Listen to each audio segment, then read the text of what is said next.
नांदेडच्या कंधार तालुक्यात हाळदा गावामध्ये ग्रामसभेत दोन गट एकमेकांना भिडले।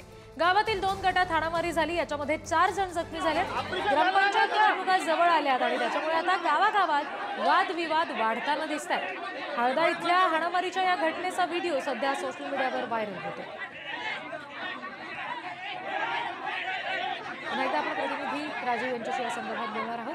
नेमकं काय कारण होतं कंधार तालुक्यातल्या या हाळदा गावामध्ये थेट ग्रामसभेत राडा होण्यासारखं?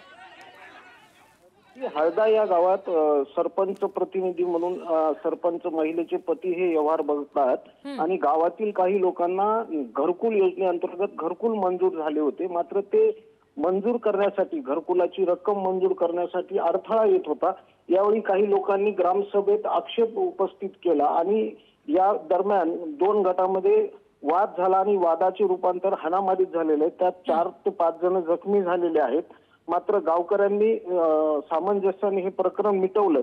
मात्र असं जरी असलं तरी या मारामारीचे व्हिडिओ जे आहेत ते सोशल मीडियात व्हायरल झालेले आहेत आणि आता येणाऱ्या 2 ते 3 महिन्यात या ग्रामपंचायतीच्या निवडणुका होणार आहेत। त्यामुळे निवडणुकीच्या तोंडावर आता गावागावात गट वाढल्याचं दिसतंय आणि त्यातून हाणामारीचे हे प्रकार होताना दिसत आहेत। रिद्धी, धन्यवाद सगळ्या तपशिलांसाठी राजू।